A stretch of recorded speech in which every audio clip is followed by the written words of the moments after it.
we acknowledge the First Peoples of the Monterey area, who are the Esselen Nation. And they were joined pre-Columbian contact, European contact by a band from the north that ended up being named by white people, the Remsen. And then those two groups together, as the Europeans came in, were the Spanish called them the costeños, but people from the East Coast coming to the West couldn't pronounce that, so it was the Costanoans. And they have been called the Carmeleno, the Monterey Band, and the Remsen. And we like to acknowledge them. We acknowledge their role today as leaders and their indigenous knowledge being indigenous science that we are drawing on as we move forward for a more sustainable future. So we acknowledge their role, and then I turn it over to Jason to introduce you and Elise. Great. Thank you, Rachel. Actually, Rachel, maybe meet yourself. Yeah, cool. All right, so really, we're last but not least here. I've been actually looking forward to this talk for a while because it's my native New York, and always really curious to see what's going on the East Coast in the best city in the country, maybe the world. We're really happy to have Tallant Burley, here, who's in the mayor's office, in the Office of Coastal Resilience, the mayor's office. And then Elise Burkett is an IEP student who's been working with Talley for the last year or so. And Elise was also working on the ocean climate stuff. So really great to see you. And they'll be co-presenting on kind of what New York City is up to on the climate resilience front, given the threats that are becoming more ominous. So really looking forward to this, and thank you both for being here. Great. Well, thank you. Let me just pull up my slides. 1 second. Can everyone see that? Okay, great. Well, as Jason and Rachel mentioned, my name is Tallant Burley. I am a policy advisor for the New York City Mayor's Office of Climate Resiliency. And I'm excited to be here tonight to share with all of you some of the work that we are doing, especially related to the National Flood Insurance Program and increasing Nfip enrollment and trying to preserve affordability within the program. Before I jump in, just a little bit on my office. So the Mayor's Office of Climate Resiliency is dedicated to climate adaptation. We strive to make the city more resilient, more equitable, and vibrant for current and future generations by trying to address adaptation through flood and heat hazards in particular. We work on this through policy development, program development, analysis, and capacity building across the city. We are multidisciplinary, so we have urban planners, we have architects, engineers, scientists, communications experts, and we work across multiple sectors. So we have an energy and infrastructure team, we have a waterfront team that works on our coastal protection projects, we have a social resiliency that's working on social connectivity and cohesion and really leads up our heat resiliency work. And then we have the land use and buildings team, which is the team that I sit on, that's really focused to land use policy, buildings policy, and houses the work we do on the National Flood Insurance Program. And we take equity very seriously within our office. We recently developed a climate justice framework where we believe everyone should be able to live, learn, work, play, and pray in a resilient, sustainable, built, social, and natural environment. And this means that our policies that we are developing are striving to remove unequal burdens of climate change on historically marginalized communities and trying to work to ensure that policies and programs we are developing do not further exacerbate impacts to vulnerable populations. So tonight, I'm going to give an overview of what flood risk looks like in New York City at a very, very, very high level. And then I'm going to talk about the National Flood Insurance Program and some of its impacts and challenges here in the city. And then that'll lead me into some of the work that we are doing on flood risk outreach and engagement across the city. And when we get to that part, Elise is going to pitch in and help me out because some of her work that she did with us over the summer is really informing a lot of our efforts. So New York City is home to over 8 million people. And while everyone thinks of Manhattan, we are actually a city made up of 5 different counties. We have Staten Island, Brooklyn, Queens, the Bronx, and Manhattan. And many of these outer boroughs, Staten Island, Brooklyn, Queens, and the Bronx, we actually have a lot of lower density housing. So we often think of, I think, New York City as being a skyscraper city with a lot of multifamily homes, the Times Square, the Empire State Building. But in a lot of our coastal waterfront communities, we're actually talking about smaller 1 to 4 family properties. And that's important because a lot of the city has waterfront. We have over 520 miles of coastline within New York City, which is more than Miami, Boston, Los Angeles, and San Francisco combined. So we're talking about a lot of waterfront. We're talking about a city that really lives with the water and people who live with the reality of flood risk pretty regularly. In our floodplain, we have about 400,000 people. Almost half of the people living in the floodplain are people of color, and about 1/3 of people living in our floodplain make less than $70,000 a year.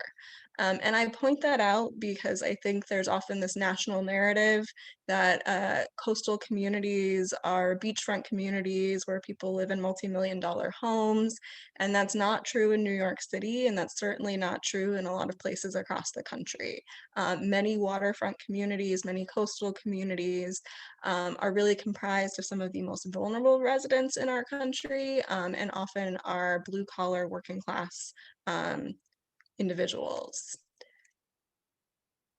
Flood risk in New York City was probably made the most apparent and evident when Hurricane Sandy ripped through the city in 2012. The storm caused over $19 billion in damages. People were without power for several weeks. Some people have been displaced for several years. And tragically, over 40 city residents lost their lives. While every part of the city experienced some level of impact from Hurricane Sandy, the greatest impact were felt in these lower density communities, largely in Staten Island, Brooklyn, and Queens, again, where many of our most vulnerable residents live. And the response to Hurricane Sandy and the recovery that the city has undertook after Hurricane Sandy has really informed a lot of our flood resiliency work in the city to date. Many initiatives, many coastal protection projects, and our work on NFIP in particular have really come out of the work that has been done in the city since Hurricane Sandy. And while we are a coastal city, we are also at risk from inland flooding. And that was made very, very apparent this summer when we experienced not 1, not 2, but actually 3 flash flood events in New York City, really culminating in Hurricane Ida on September 1st.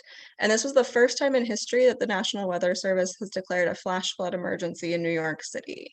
The storm certainly shattered record rainfall within the city. It led to subways being flooded, it led to streets being flooded with several feet of water, and it led to homes being flooded. And tragically, during Ida, 13 New York City residents lost their lives. And many of those who died were in basement apartments. Many of them were immigrants, they were non-English speakers, and they were really living in the only affordable housing that they could find. Like Hurricane Sandy, Hurricane Ida is really sort of acting as a pillar for us as we move into another phase of flood resiliency planning in the city. We have developed a series of initiatives and commitments since Hurricane Sandy to try and tackle extreme weather, specifically in inland areas where there's pluvial flooding or inland flooding. And this is also shaping how we are now beginning to think about work on the National Flood Insurance Program and flood risk awareness. And these, both Ida and Sandy and the types of extreme weather that we are seeing in the city is only going to increase over time due to climate change. In our coastal communities in particular, we have already seen over 1 foot of sea level rise in New York City since 1900. We're projected to see anywhere by as much as 6 feet of sea level rise by 2100. And as sea levels rise, what this means in our coastal communities in particular is that the floodplain is expanding further and further inland, which means more and more buildings at risk of flooding, more and more people at risk of flooding. And so that has a lot of implications for making sure that people are aware of that risk and then devising strategies so that we can adapt the city's building stock to withstand that risk. And it's also worth noting that the city isn't just at risk of shocks from flooding, but we also experience climate stresses related to flooding.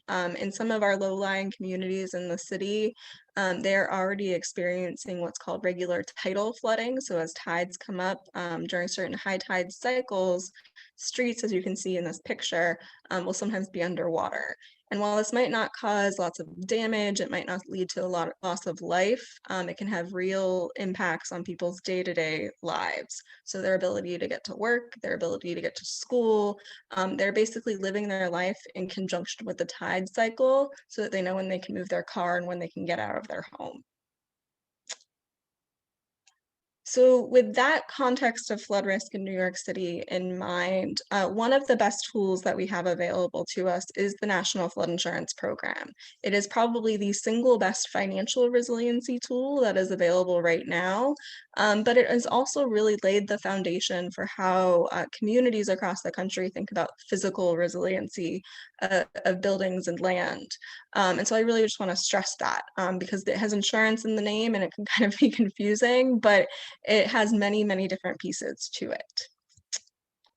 So the National Flood Insurance Program is really a mutual agreement between FEMA and a local community. In exchange for a community adopting and enforcing sound floodplain management, those are things like building code standards, zoning code standards, open space ordinances, and then also agreeing to mitigate risk, federally backed flood insurance becomes made available for everyone in that community. That means homeowners, that means renters, that means business owners, it means people in the floodplain, out of the floodplain. Everyone can access this federal flood insurance program once this agreement has been made. Because it is a federal program, it is also federally required for some properties. It comes with a lot of rules and federal restrictions. But at the same time, while it has all of these rules and restrictions, it really is the only game in town when you're talking about flooding. And that's because traditional homeowners insurance policies, traditional renters insurance policies do not cover flood damage. And so the only way for someone to make sure that their property is covered in the event of a flood and they have those financial protections is really through an NFIP policy. I'm gonna skip this slide because I think it wasn't supposed to be in here, so I apologize. And talk a little bit about the history of the NFIP, which probably sounds very mundane, but in order to talk about the work that the city is doing, I think it's really important to understand where we are with the NFIP, where we've been, and where we're going, because it informs a lot of the city's advocacy and outreach and communication. So the NFIP was created in 1968. Prior to this time, the private market had essentially pulled out of the flood game. They saw it as being too risky. And so the government was trying to step in and fill this void. Initially, no one really buys into the program, and this leads to something called the mandatory purchase requirement. That's the federal requirement that certain properties have to carry a flood insurance policy. And then for the better part of 30 to 40 years, the National Flood Insurance Program essentially operates as it was intended to operate. People buy policies, they renew their policies, and the payments that they are making go into a pot. And then when there are floods and people submit claims, that pot is used to pay out and support people who were impacted by the flood. It creates basically an even balance sheet. But then in 2005, Hurricane Katrina hits, and we start to see much more intense, more frequent, and costly flood events that are resulting in many, many more claims, and claims that are high above are costly. And so that even balance sheet doesn't work anymore. Suddenly the program isn't bringing in as much money as it is spending. which leads to a national conversation about the debt of the NFIP.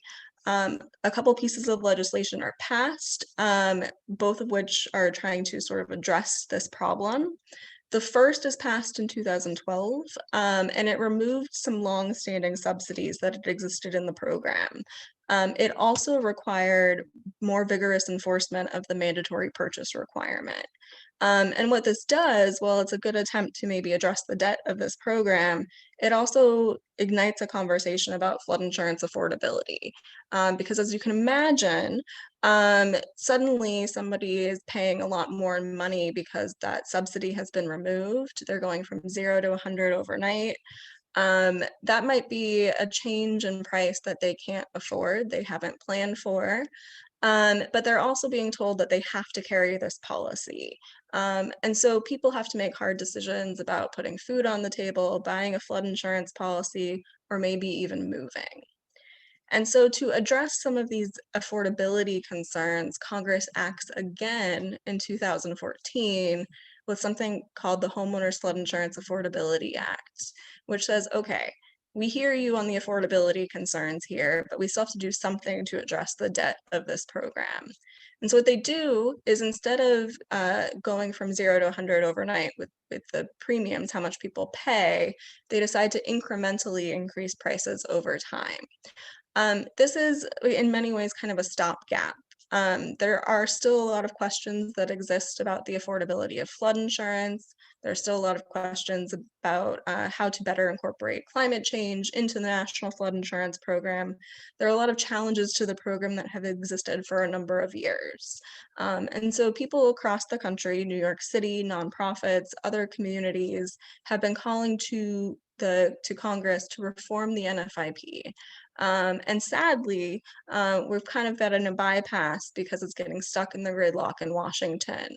Hopefully something will happen, but as of yet, nothing is really manifested. Not on this timeline, but kind of compounding all of these questions about affordability, about the need for a system that better reflects actual flood risk, is a change that FEMA began instituting this year,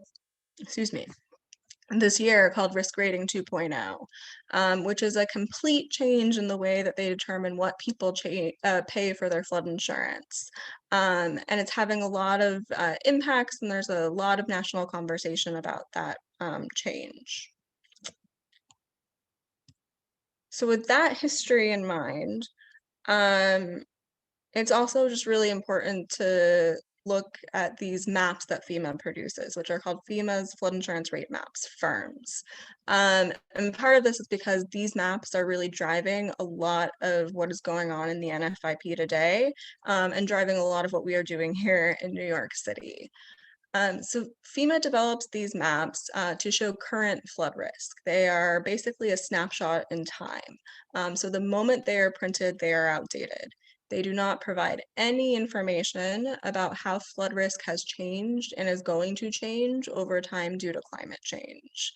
And we can have a whole conversation about that at some point. But they have three main purposes. One is really as an outreach tool. They're showing different places, different flood hazards, different flood risks, and where those exist, but only for coastal and riverine flooding. So the type of flooding that we experienced this summer in New York City from Hurricane Ida, that was driven by rainfall and in inland areas due to flash flooding, is not captured on these maps. The second purpose of these maps is really is really a financial purpose, determining who is required to carry flood insurance. And historically, though this is changing under FEMA's Risk Rating 2.0, driving what people pay for their flood insurance. And then the third use of these maps is for those floodplain management purposes that I mentioned. It's really about the physical land. So these maps, the information that is on them is used to drive what the minimum standard that communities are agreeing to when they join the NFIP. So building codes across the country, zoning codes across the country are all looking to these maps to determine what that standard has to be.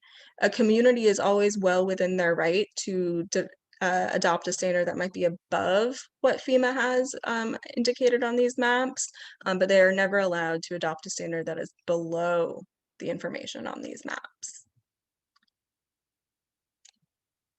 So in New York City, these are, for all intents and purposes, the maps that we have available to us right now. They are maps that were developed by FEMA when New York City joined the NFIP in 1983. FEMA digitized them in 2007, but none of the data and information changed. As you can imagine, and as we've said, flood risk in New York City has certainly increased since 1983. We look like we're a very different city than we were in 1983. With sea level rise, with development, our risk is not what you are seeing on these maps. And what that meant is that at the time of Hurricane Sandy, there were a lot of city residents who were basically in the dark about their flood risk, because these are the maps that are driving how you know whether or not you have a risk of flooding. And so what Sandy showed us is that our risk was in fact much greater than we had on the maps available from FEMA. All of these areas you're seeing in orange on this map are areas that had been mapped, areas that experienced flooding from Hurricane Sandy that were not covered on FEMA's flood maps. And so many people living in these specific areas were not aware at the time of Sandy that they had a risk of flooding. They probably didn't know when they bought their property or when they rented their property that there was a risk of flooding. And if they looked at a map, they wouldn't have known, let alone know that they might value from a flood insurance policy. Now, what's interesting is that these maps, the Sandy inundation maps, alone align fairly closely with maps developed by FEMA and released by FEMA just after Hurricane Sandy. At the time of Hurricane Sandy, FEMA was in the process of finally updating the city's maps with new data and new information. They released a series of what they called advisory maps after the storm, and it showed a floodplain that was essentially doubled in size. And as you can see, so these purple areas you're seeing here are areas that are going to be added to our flood maps. And they align fairly closely with how far the water went from Hurricane Sandy, during Hurricane Sandy.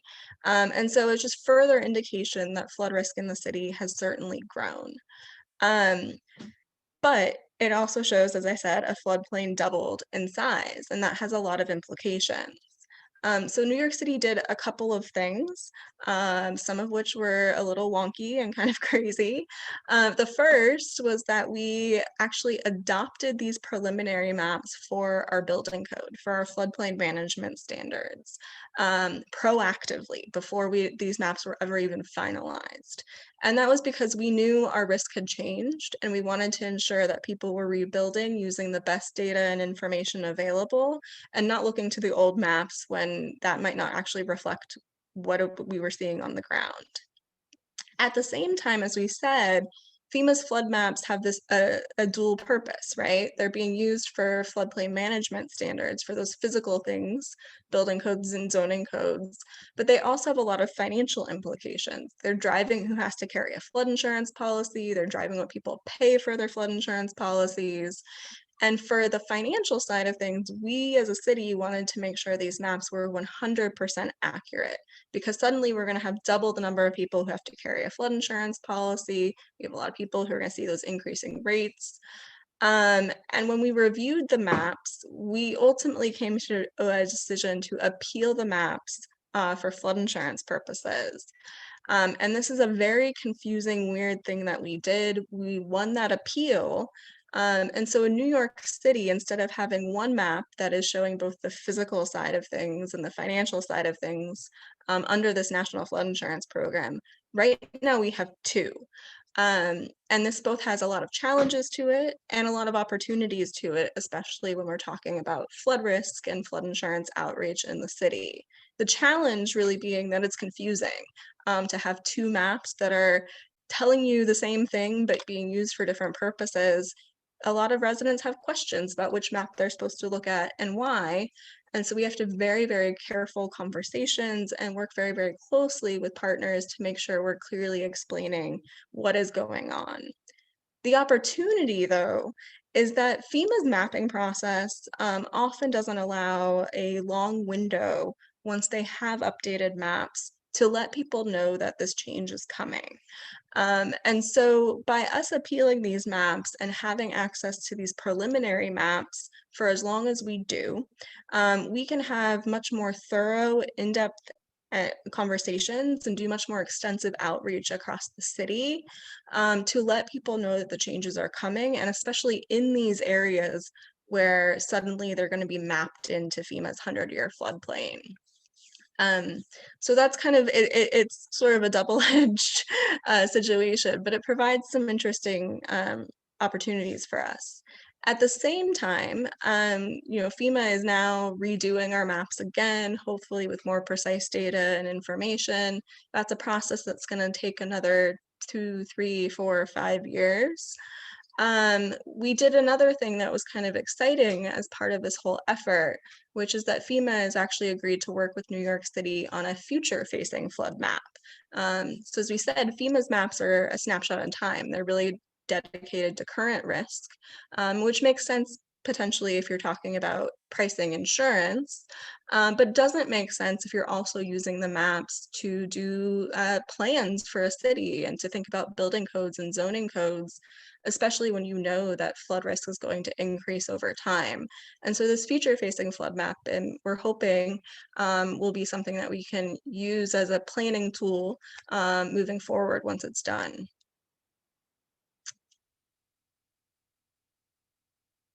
So I think, as you probably heard, one of the things that New York City is really concerned about and focuses on when we talk about the National Flood Insurance Program is affordability. And there are 3 things that are really driving challenges around the affordability of flood insurance. The first are those legislative and regulatory changes that I mentioned before that happened in 2012 and 2014. And more recently with the risk rating 2.0 that is being rolled out. The second is increasing flood risk due to climate change. As flood risk increases over time, flood insurance prices are going to increase over time. And more people are going to be in areas where they're going to be mapped in and have a requirement to carry a flood insurance policy. And then the third thing is flood resiliency retrofits, which are often very, very difficult to undertake in dense urban environments like New York City, and they're often incredibly expensive. And these are challenges that aren't necessarily unique to New York, they just manifest themselves in fairly unique ways here in the city.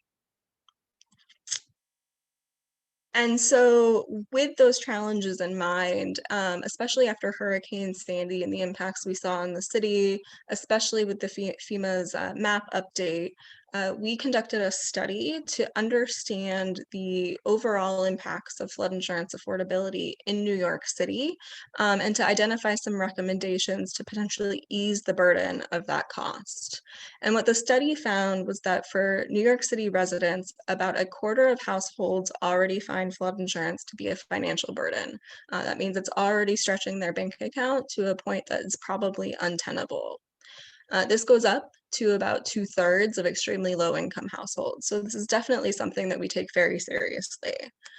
The recommendation out of the report was we need some form of income-based subsidy, likely to happen at the federal level because this is a federal program, that would allow people to pay for a flood insurance policy based on how much they make and their housing cost burden, so how much they're already spending on other housing expenses. And then to couple that with some form of mitigation loan or grant program. And this is particularly important because, as I think you're probably hearing, the physical world of like where people live, the homes that they live in, and the resiliency you do on your home is very much integrated into how much you pay for your flood insurance. And right now, under the NFIP, the only thing people can do to lower their flood insurance premium is really the physical elevation of a home out of the floodplain. So basically putting it up on stilts. This is difficult in New York City because we have a lot of physical constraints that make it challenging. We have a lot of multifamily buildings that would be too large or easy to elevate. And even our lower density homes, many of which end up being in attached row houses. So even though they're owned individually, the whole row is integrated through foundations and roofs and party walls, things that make it difficult to maybe elevate a single home. And you have to go through an immense amount of outreach to try and get an entire row house to decide to elevate. And even if you did, there might be further physical challenges to doing that type of work. So there are physical limitations. There are also financial limitations to this. Elevation often costs hundreds and hundreds and hundreds of thousands of dollars. So if you can't afford a $3,000 a year flood insurance payment, you definitely can't afford to spend $300,000 to elevate your home. And so that there's just this challenge of how do you afford to do the work to lower your flood insurance premium. There are measures out there that can reduce the flood risk to a property to increase resiliency. Things like elevating mechanical systems to a higher level in the home so they don't get damaged during a flood, replacing carpeting with tile because it's easier to repair after a flood. But many of these measures have a nominal impact on a flood insurance premium, if anything at all.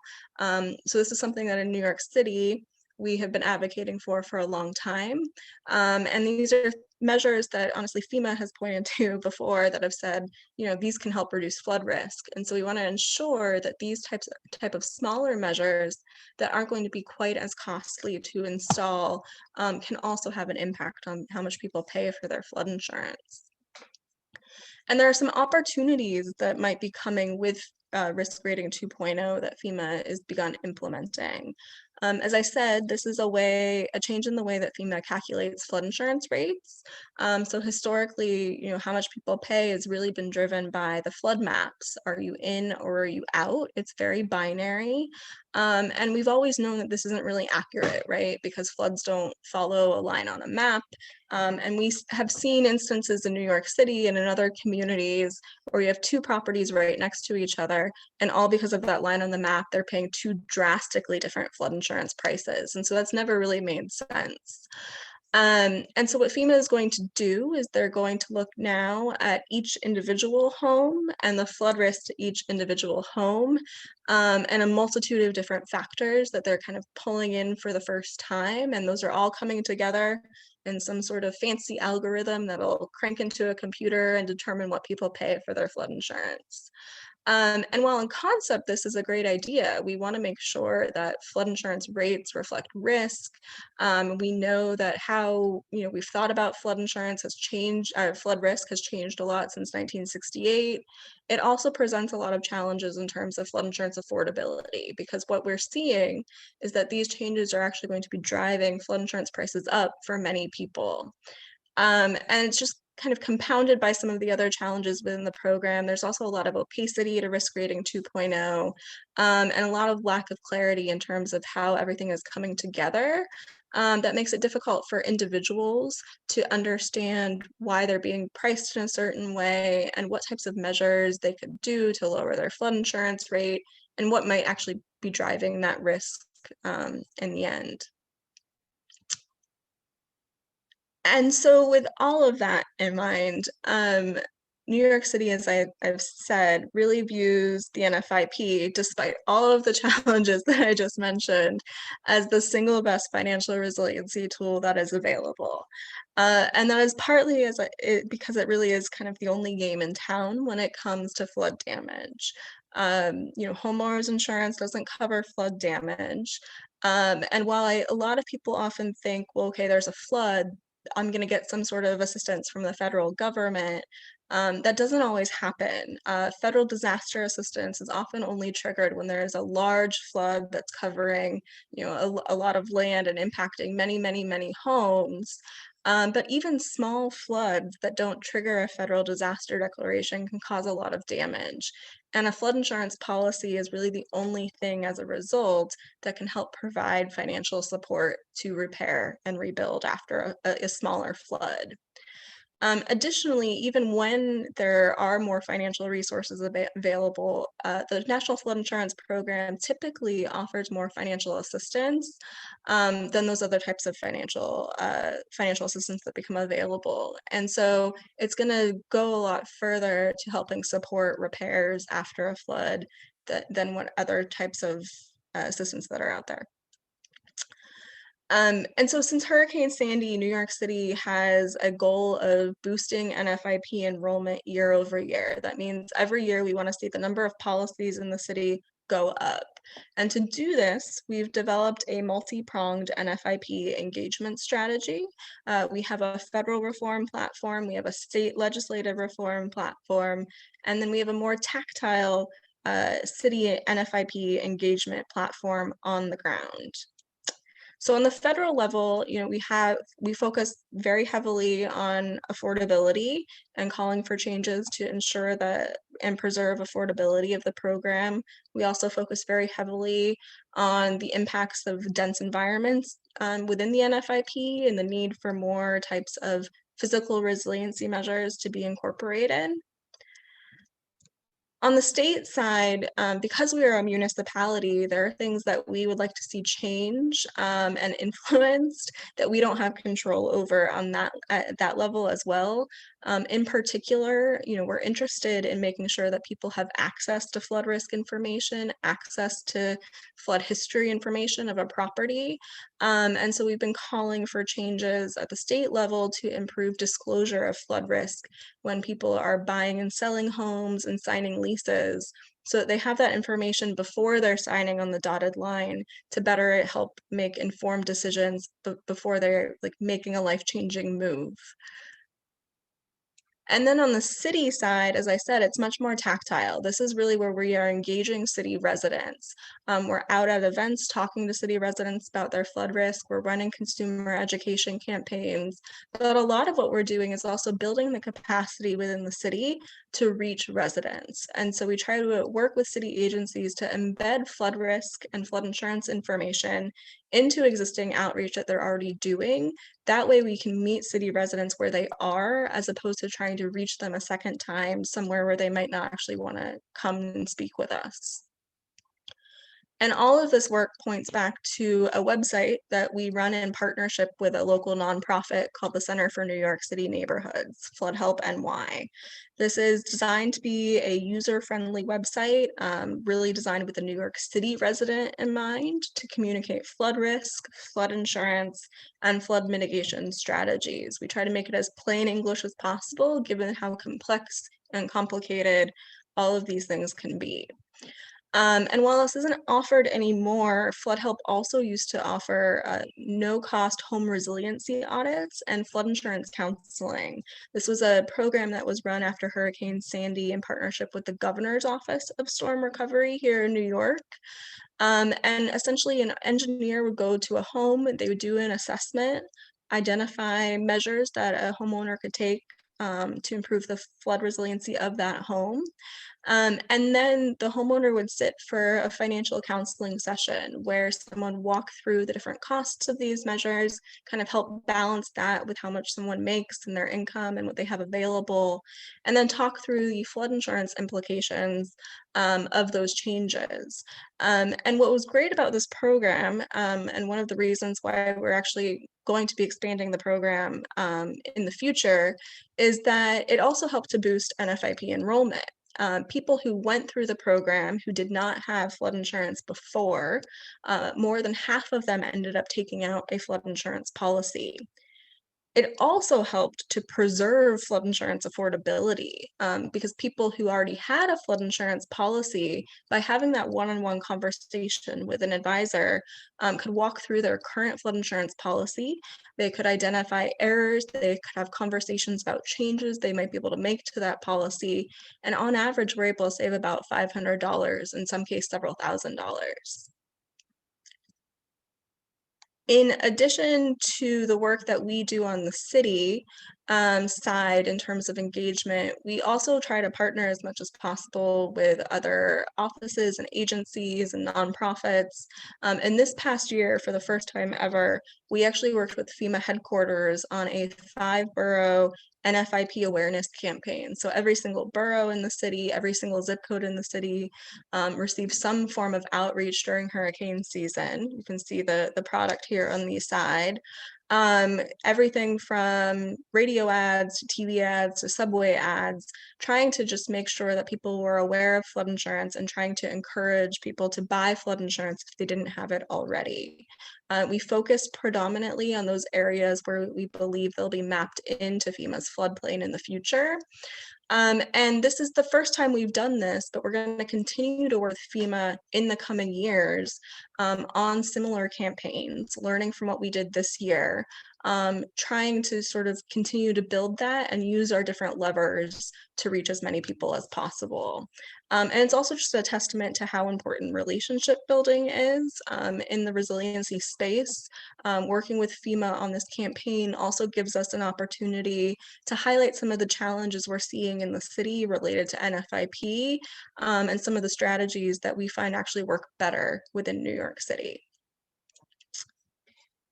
So everything I just spoke about is really has really been driven by the Hurricane Sandy experience. And starting a couple of years ago, we began to try and develop something to help us pivot from Hurricane Sandy to blue skies.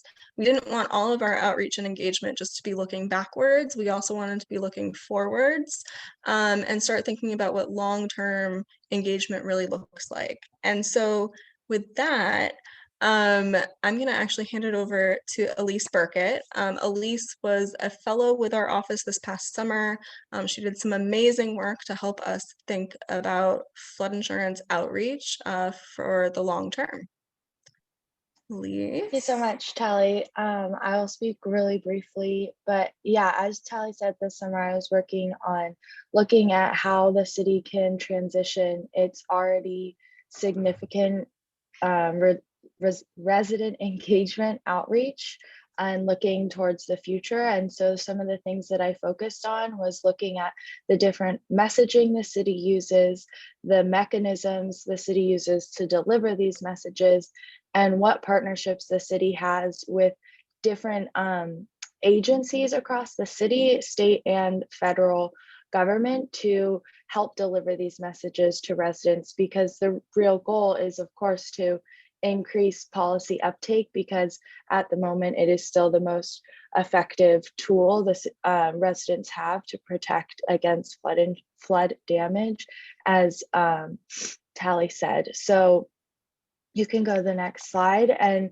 this is something that I developed over this past summer to look at just the engagement across all the stakeholders, because as Talley had said, the main goal is really to make it as easy as possible for residents to get information, because residents aren't going to take action if they're not informed and don't have access. But New Yorkers are busy people and they don't have all day to be looking up their flood risks. So we really want it to be as simple and easy as possible for residents to get the information that they need. So looking at different mechanisms like social media and television and all sorts, and in print and in-person ads in places people are already going, like libraries, public schools, and community centers, and really reaching residents where they're at using all these different levers that are at the city's disposal and all the different partnerships that exist to really make engagement as accessible as possible for all residents. So yeah, thank you, Talley. Oh, thank you. So Elise's fellowship with us ended in August, which was just before Hurricane Ida and Hurricane Henri came through the city. And the work that she did was pretty instrumental in how we framed some of our initiatives afterwards to begin building resiliency in inland areas. And so, as I mentioned before, following Ida, we released a series of initiatives within the city to boost resiliency. And several of those were really designed to increase awareness of flood risk and flood insurance. In particular, we are going to be expanding the Flood Help New York website to cover more types of flood risk. So you can see our stormwater page that we recently released. So we'll be expanding those types of resources. We're also going to start developing resources for specific populations in the city. So in particular, we're looking at developing a resource specifically for tenants. Additionally, we're going to be working with Flood Help in the coming months and year to begin doing outreach around FEMA's risk rating 2.0. We want to make sure people are aware that this change is coming and that it's not getting confused with all of the other changes that are happening around the National Flood Insurance Program. So we'll be doing some updates to the website. We're also going to be doing some in-person outreach. And then we're going to restart those resiliency audits that had been stopped since Hurricane Sandy because we see such a value in them. And we're actually going to expand them citywide so that as many people as possible within the city in smaller homes can have this as a resource to understand their flood risk and understand the benefits of flood insurance. And what we're hoping to do is actually end up coupling that with a mitigation grant or loan program to help support the installation of smaller resiliency measures within the home. So things like elevated mechanical systems, probably not the full elevation, but we want to try and do as much as we can to reduce flood damage and where possible, help lower flood insurance costs. And so with that, I'm gonna jump ahead here because I think it's just the most important. I was trying to think about the best way to conclude with all of you tonight, and I just kept sort of swimming around how crazy the past couple of years have been as we all sit through a global pandemic.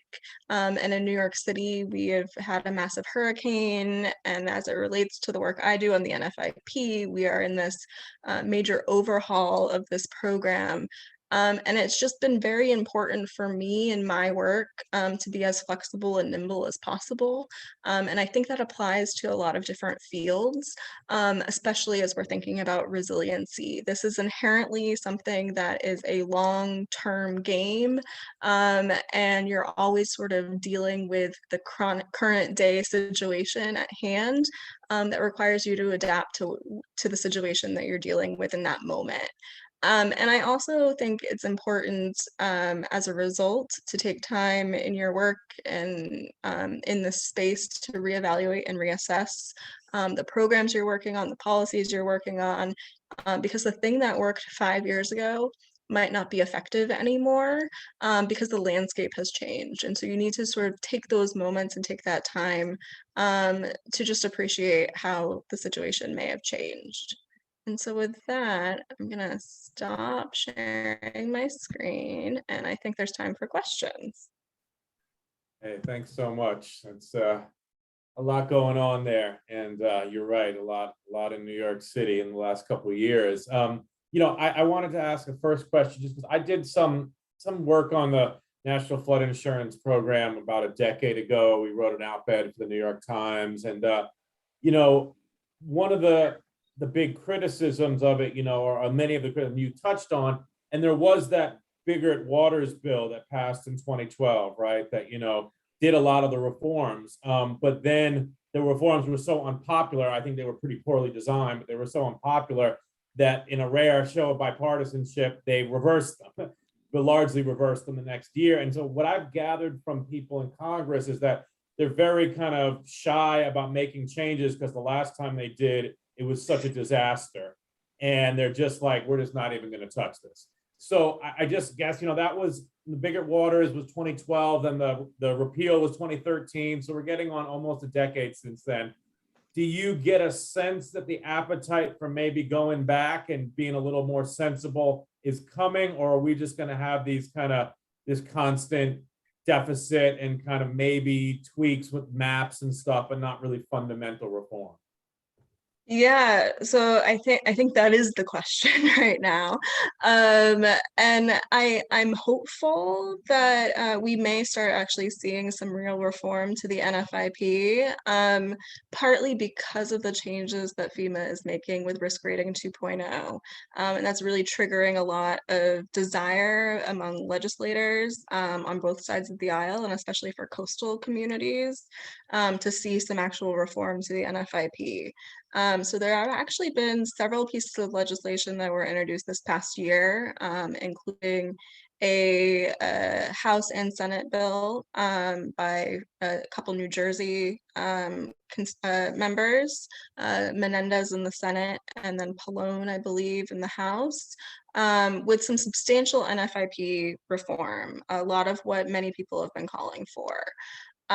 Whether or not that actually ends up happening, I think is a larger question. I think it's less to do with the appetite of actually changing the NFIP at this point, and more to do with the fact that Congress is just gridlocked, and so this keeps getting kicked down the road while they work on other things instead.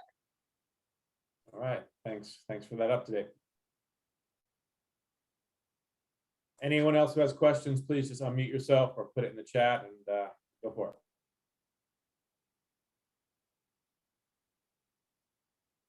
it. Luba, you're muted.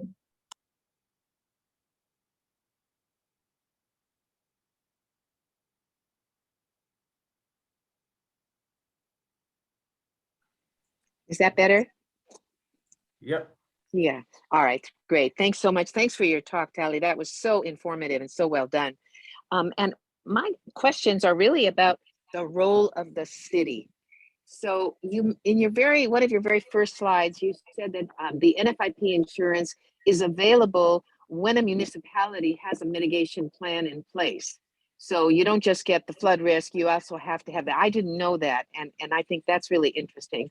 But I wonder to what extent then is the mitigation component also falling not just on the homeowners, but on the city, so that, you know, if a city has a good drainage program, if they have a good, you know, there are ways that city infrastructure reduces risk to everyone, so that it's not just an individual flood risk. And I'm wondering what role the city sees in that and in the assessment of risk, so that it's not just how much water is coming in and what's your house there, but what else has the city done to channel that water, to get it in different places, to, you know, right? I mean, you know, you saw that with Houston, just such a terrible drainage problem. So what is the role of the city in developing a mitigation part of this whole plan, in addition to insurance? So I think my question is gonna be my response is gonna be a little all over the place. And part of that is New York City's view of what our role is not necessarily the same as what other communities view their role, and how that role interacts with the NFIP. And so in New York City, we certainly take a serious approach to trying to understand risk and develop a hazard mitigation plan and plans that take into account risk on a comprehensive level. So not just your property is here, but what's going on in terms of infrastructure and what's going on in terms of other aspects that could be impacting somebody's ability to repair and rebuild after a flood. And so we work very, very closely on that. And that's a lot of the work our office does in conjunction with other city agencies like emergency management. In the NFIP, some of the things that you mentioned, like drainage, aren't really considered. And so, you know, communities are told under the National Flood Insurance Program that they have to meet this bare minimum. And so a lot of communities just meet that bare minimum and do the work that they have to there. And so that's largely adopting a hazard mitigation plan, but not actually necessarily going into a higher standard, right, of building codes and looking at designs of infrastructure that might be able to hold more capacity in terms of water. That requires the community to proactively undertake that work. And I would say, I think that there is a changing tone nationwide to call for more communities to take on that higher standard and to look more comprehensively about flood risk, to do what some of the things that you're talking about. But it's largely driven by what each community right now thinks of in terms of their role. So for New York, we see it as our role to try and identify measures to reduce risk across the board. But not every community is necessarily going to think the same way. Yeah. Well, if I could just say, that seems like a key part of what Jason was talking about. And NFIP reform isn't just the pricing, but the basis for that pricing and the whole response. Yep. Yeah. And my other question was, there are other agencies now who are doing flood risk maps, and they're doing them for the private sector. They're doing them for investors. And I'm wondering, what is it called? The First Street Foundation has these flood risk maps, and they're telling investors in commercial property and real estate that FEMA's maps are maybe up to 70% under estimating flood risk.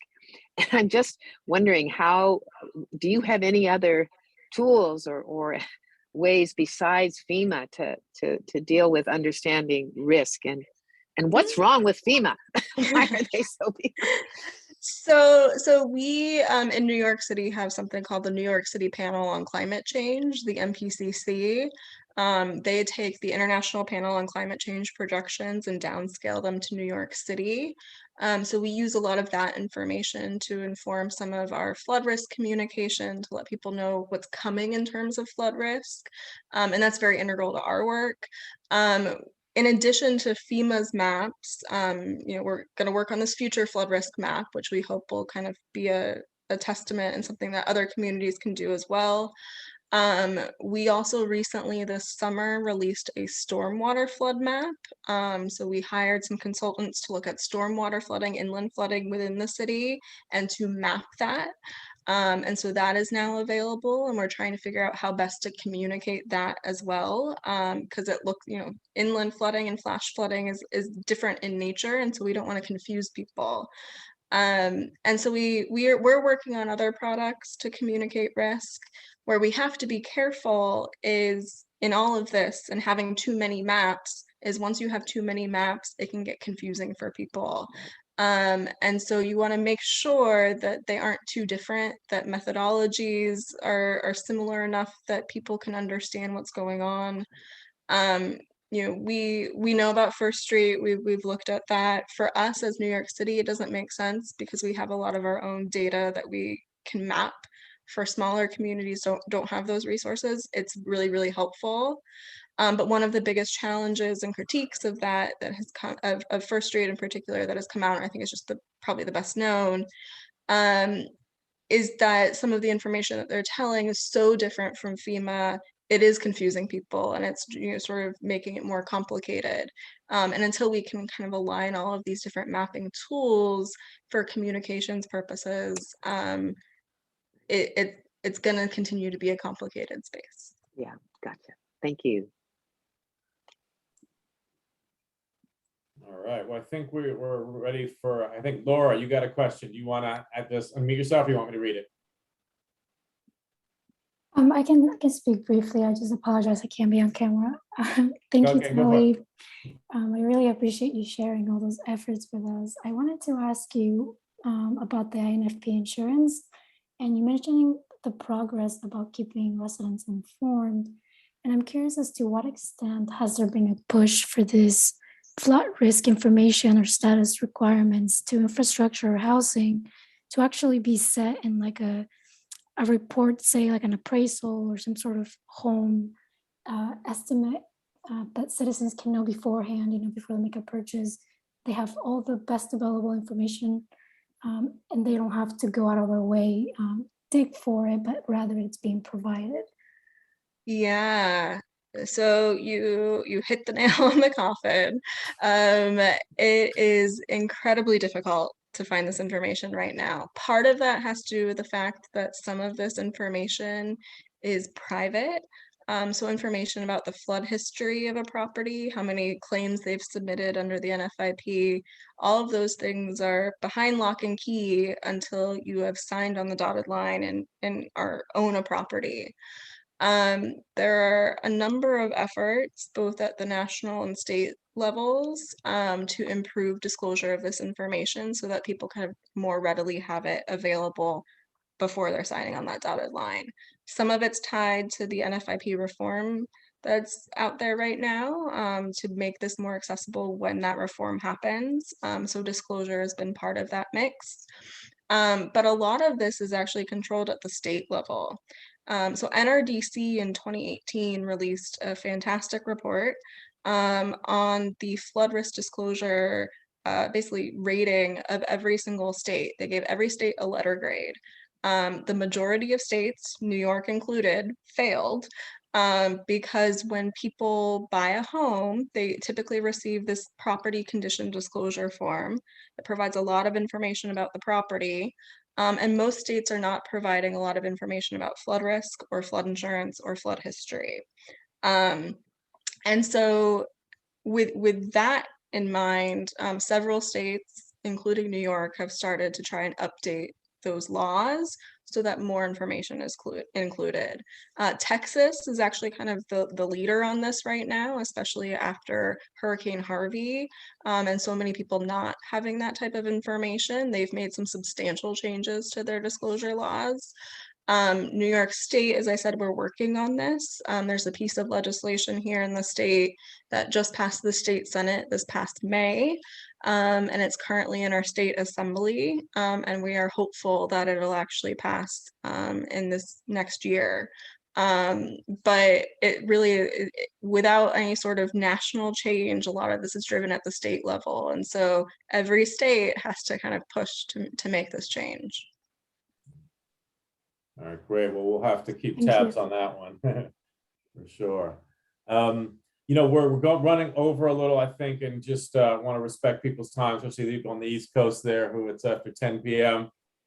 So Talley, great to hear from you. I hope Eric Adams' administration gives you lots of support and is easy to work with. Elise, great to see you. You know, hope New York is treating you well. Thanks, everybody. This is obviously the final speaker that we saved the best for last year. So best, you know, it's been a great semester here, and thanks everyone, and be safe and have happy holidays. Thank you. Thanks so much, Talley and Elise. Thank you.